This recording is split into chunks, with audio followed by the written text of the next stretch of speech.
नमस्कार, अपना बिहार देख रहे हैं आप और आपके साथ मैं हूं सोनाली सिंह। बुलेटिन की शुरुआत करेंगे और सबसे पहले बात करेंगे बिहार के सियासी बवंडर की, दबाव की राजनीति की, बिहार में बड़े भाई की भूमिका के लिए हो रहे दांव पेच की, जन सरोकार के बहाने तोल मोल की और सबसे बढ़कर बिहार में बनते दिख रहे नए सियासी समीकरण की, दो ध्रुवीय नेताओं के मेलजोल की। उद्देश्य जाति तो बहाना है, बीजेपी पर दबाव बनाना है।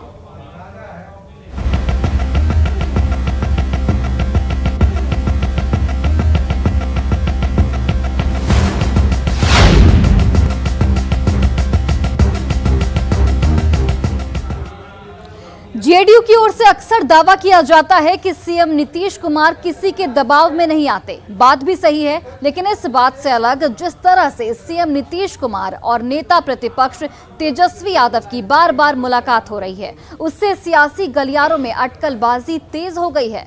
जातीय जनगणना के मुद्दे पर कल सीएम नीतीश और नेता प्रतिपक्ष तेजस्वी यादव की करीब 1 घंटे तक मुलाकात हुई। पहले तेजस्वी की इफ्तार पार्टी में सीएम नीतीश का पहुंचना, फिर जेडीयू की इफ्तार पार्टी में तेजस्वी यादव का जाना, सीएम नीतीश का तेजस्वी को गाड़ी तक पहुंचाने के लिए जाना और फिर जातीय जनगणना पर तेजस्वी का अल्टीमेटम देना। उसके बाद सीएम नीतीश कुमार से मुलाकात के लिए समय मांगना और फिर थोड़े ही वक्त में तेजस्वी यादव की सीएम नीतीश से मुलाकात होना और इस मुलाकात के बाद तेजस्वी यादव का नरम पड़ जाना। ये घटनाक्रम सियासी अटकलबाजी को हवा दे रहे हैं।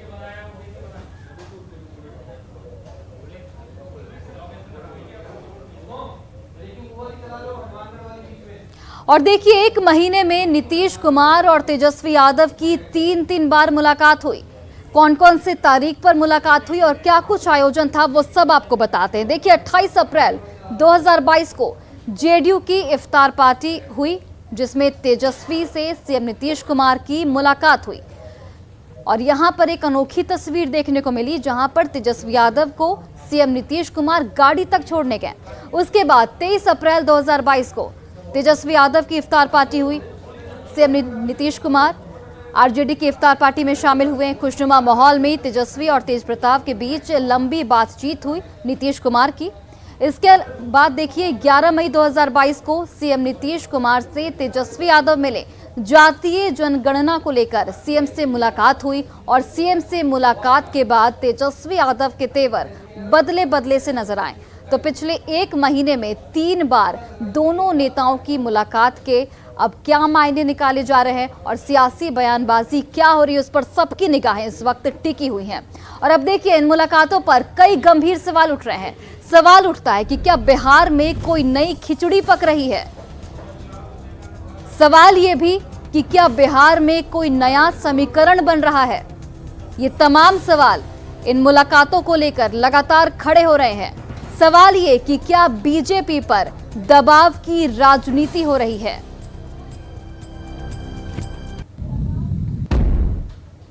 और देखिए, हाल के दिनों में जिस तरीके से बीजेपी कानून व्यवस्था, हनुमान चालीसा और loudspeaker, common civil code जैसे मुद्दों पर मुखर हो रही है, एनडीए गठबंधन में बड़े भाई की भूमिका में आने की कोशिश कर रही है। जिस तरह से सीएम नीतीश के दिल्ली जाने की बात की हवाई उड़ाई गई, इन बातों से अगर सीएम नीतीश नहीं तो जेडीयू दबाव में जरूर है और जेडीयू इसी प्रेशर को बीजेपी की तरफ शिफ्ट करने की कोशिश में लगी है। जातीय जनगणना पर तेजस्वी काफी लंबे समय से मुखर है। सीएम नीतीश कुमार भी इस मुद्दे के समर्थन में हैं और इसके लिए लगातार कोशिशें भी की जा रही हैं। लेकिन जिस तरीके से तेजस्वी ने इस मुद्दे पर दिल्ली यात्रा का अल्टीमेटम दिया और उसके बाद सीएम नीतीश कुमार की मुलाकात के लिए समय मांगा और जल्दी ही सीएम ने उन्हें मुलाकात के लिए समय दे दिया, उससे राजनीति के विशेषज्ञों को ये लगता है कि जातीय जनगणना तो बस एक बहाना है, मुख्य वजह बीजेपी पर दबाव बनाना है।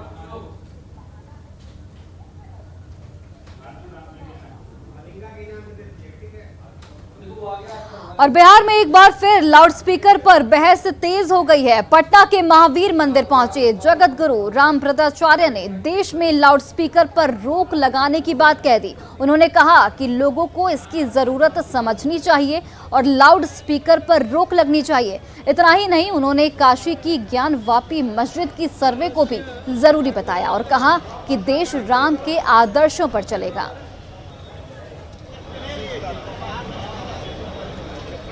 तो बिहार में लंबे समय से लाउडस्पीकर का मुद्दा गर्म रहा है।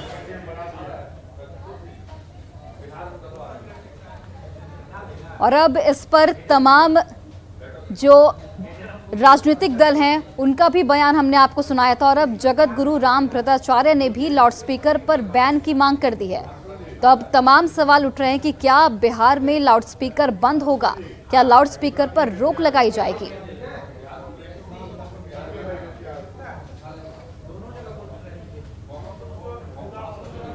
हाँ, जब आते होंगे मैं निश्चित कहूंगा। मैं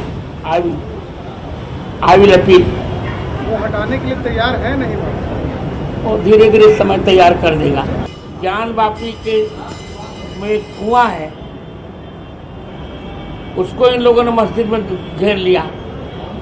ज्ञान वापी के जल को एक बूंद जो पी लेता है वो सर्वोच्च विद्वान हो जाता है। मैंने भी ज्ञान वापी का जल पिया है, इसे वहाँ का सर्वे बहुत उचित है। इन लोगों ने जो किया बहुत गलत किया है। यदि भारत में रहना है तो रघुबर का होकर रहना पड़ेगा, बाबर का होकर नहीं रहना पड़ेगा।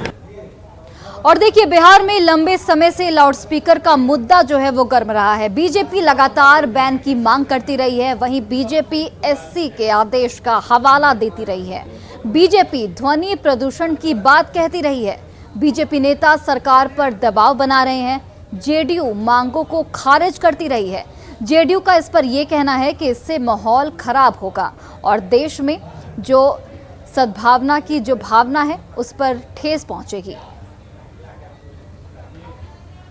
और इस तमाम मुद्दों को लेकर कई सवाल भी उठते हैं। सवाल उठता है कि क्या बिहार में लाउडस्पीकर बंद होगा। सवाल ये भी कि क्या बिहार सरकार बैन की बात को मानेगी। तो ये तमाम सवाल इस पूरे मुद्दे को लेकर उठ रहे हैं कि क्या बिहार में लाउडस्पीकर पर बैन लगेगा। सवाल ये भी कि क्या बिहार सरकार बैन की बात को मानेगी। सवाल ये कि क्या लाउडस्पीकर की आवाज कम होगी। और खबर बगहा के रामनगर से है, जहां एक आवासीय विद्यालय में करंट लगने से एक रसोइया की मौत हो गई। वहीं विद्यालय के 2 बच्चों को भी यहां पर करंट लगने से वो झुलस गए हैं। हरिनगर डैनमरवा मुख्य मार्ग स्थित ज्ञानोदय पब्लिक स्कूल रेजिडेंशियल में यह हादसा हुआ। विद्यालय के बच्चे छोटे से प्लेग्राउंड में उस वक्त खेल रहे थे। कपड़ा सुखाने के लिए लगे लोहे के तार को 2 लड़के पकड़ कर रखे थे। तभी अचानक से उसमें करंट आ गया, जिससे 2 बच्चे झुलस गए। मौके पर मौजूद खाना बनाने वाले बच्चे को बचाने की कोशिश करने में लगे, तभी तार टूटकर उसके शरीर पर गिर गया, जिससे घटनास्थल पर ही उसकी मौत हो गई। रसोइया की पहचान सकलदेव राम के रूप में हुई है, जो भैरवगंज परसा के रहने वाले थे। ये ज्ञानोदय पब्लिक स्कूल का एक मामला है, जहाँ जो रसोइया था, जो खाना बनाता था, वो ऑलरेडी ब्रॉड डेड था, मतलब पहले ही मृत हो चुका था। और उसी को लेके आए थे लोग।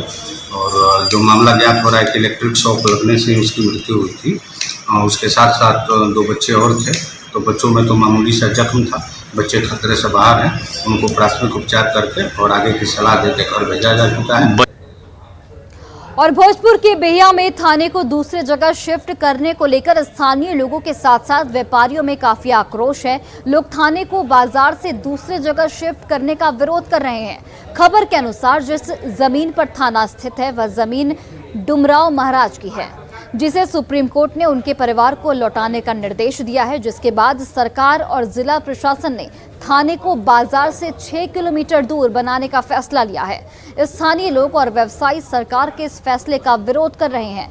विरोध कर रहे व्यवसायियों का इस पर कहना है कि थाने को दूसरी जगह पर शिफ्ट करने से बाजार में आपराधिक वारदातों में वृद्धि होगी, जिससे उनका व्यवसाय प्रभावित होगा। इसको लेकर व्यापारियों ने विरोध प्रदर्शन भी की, चेतावनी भी दी है। हमारे जन्म से पूर्व से ही थाना बिहिया में अवस्थित है, बिहिया बाजार में है। और बिहिया एक व्यावसायिक मंडी है और बहुत बड़ा मंडी है। यहाँ करोड़ों रुपए का लेन देन रोजाना होता है, शांतिपूर्वक ढंग से कारोबार चलता है। साथ ही यहाँ महाविद्यालय, विद्यालय, धार्मिक स्थल और बैंक बहुत सारे बैंक हैं।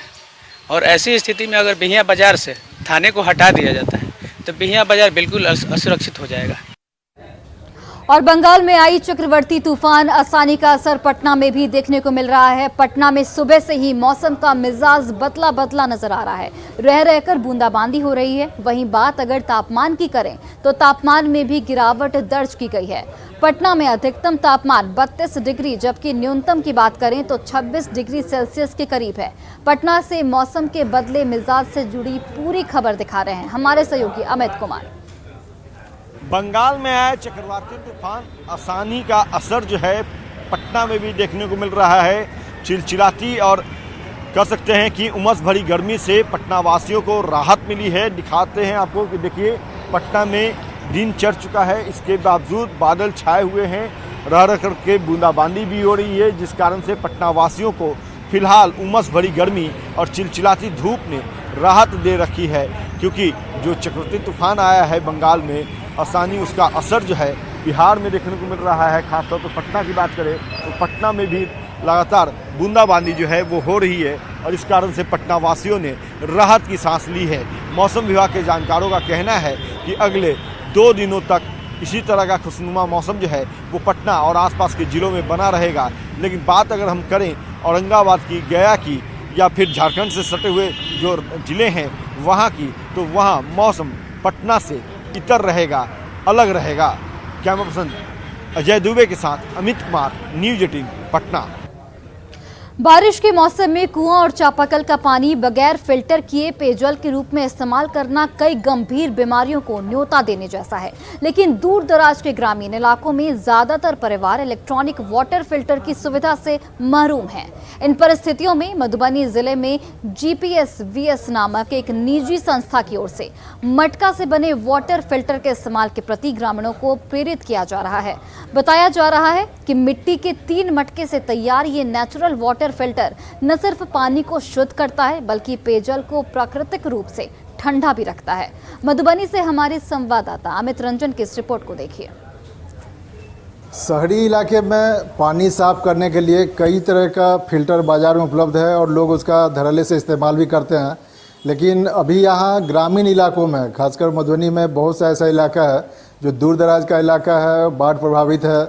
उन इलाकों में कई लोग हैं जो नेचुरल मटका फिल्टर यहाँ यूज करते हैं। आप ये तस्वीरों में देखिए, ये मटका फिल्टर के साथ साथ ये 2 in 1 कहा जा सकता है। इसमें पानी को ठंडा भी रखता है और ये मटका फिल्टर बनाया गया है। इसमें 3 मटके का ज़रूरत होता है। ये कैसे आप लोग इसको तैयार किए हैं और जो गांव में लोगों को बताते हैं ये 3 मटका है, क्या है इसमें, मतलब कैसे ये साफ करता है मटका फिल्टर? प्रोसेस से देखिए, इसमें 3 जो मटका है, ये जो पहला वाला मटका जो स्टैंड पर लगा हुआ है उसमें पानी एकत्र होता है। ये जो सबसे पहला इसमें पानी जमा होता है। इसका सेकेंड जो मटका है इसमें 3 चीज दिया हुआ है। इसके अंदर देखेंगे तो इस घड़ा में 7 छिद्र छोटा छोटा छिद्र है। ऊपर, इसके ऊपर वाला मटका में हम लोग पानी डालते हैं। इसमें क्या क्या डालते हैं? इसमें जो डाले हुए हैं, पहला जो है इसमें बालू डाला गया है।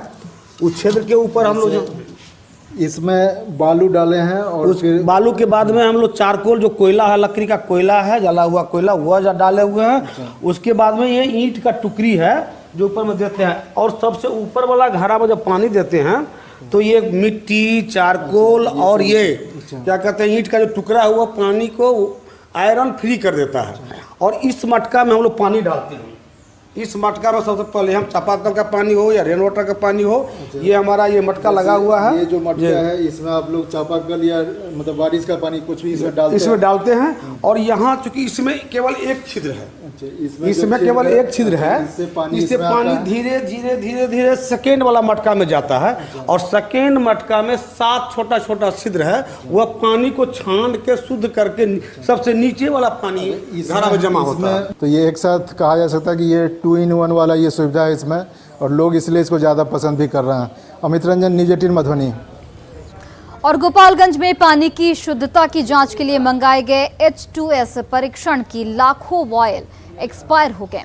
जिम्मेदारों ने पानी की शुद्धता तो नहीं जांची, लेकिन एक्सपायर होने पर सदर अस्पताल में कूड़ा कचरा के पास जरूर फेंक दिया।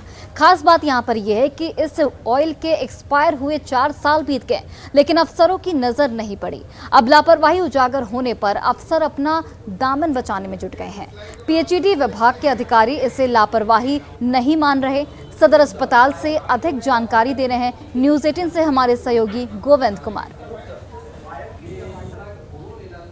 H2S है, H2S वायल है जो कि बैक्टीरियल जांच के लिए काम आता है हम लोग के यहाँ। तो 2014-15 में आया था, कुछ यूज़ हुआ और जो बच गया था उसको हम लोगों ने सुरक्षित अभी रख लिया है, जो कि वो एक्सपायर हो चुका है। उसको जल्दी हम लोग डिस्पोज ऑफ करवा देंगे, कहीं सुरक्षित हटवा देंगे। तो सर ये किसकी लापरवाही है? नहीं, ये लापरवाही नहीं, ये बच गया है। जो बच गया है तो अब उसको डिस्पोज ऑफ कराने में थोड़ा सा टाइम लग गया, लेकिन उसको करा देंगे। इसीलिए बहुत सुरक्षित रखा गया है कि उसका कहीं जो मिसयूज़ ना हो सके और कहीं। और देखिए, मुंगेर जिला स्थित शहरी क्षेत्र से निकलने वाले दूषित पानी को गंगा में गिरने से रोकने के लिए चौखंडी में केंद्र सरकार की योजना नमामि गंगे के तहत सीवरेज ट्रीटमेंट प्लांट का निर्माण किया जा रहा है। इससे न सिर्फ गंगा में गंदे पानी का प्रवाह रुकेगा, बल्कि पानी के बर्बादी पर भी रोक लगेगी। बिहार के डिप्टी सीएम तारकिशोर प्रसाद ने निर्माणाधीन ट्रीटमेंट प्लांट का दौरा किया और कार्यों का निरीक्षण किया।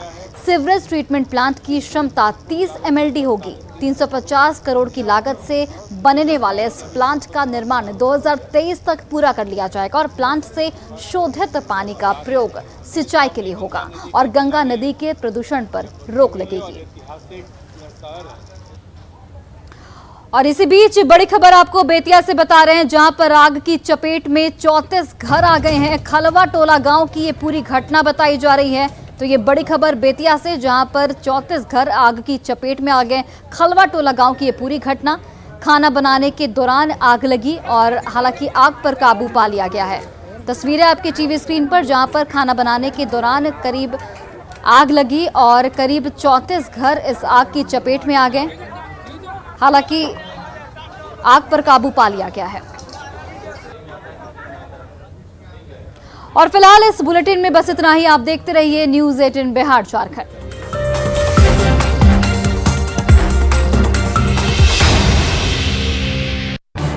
इस न्यूज हेडलाइंस के प्रायोजक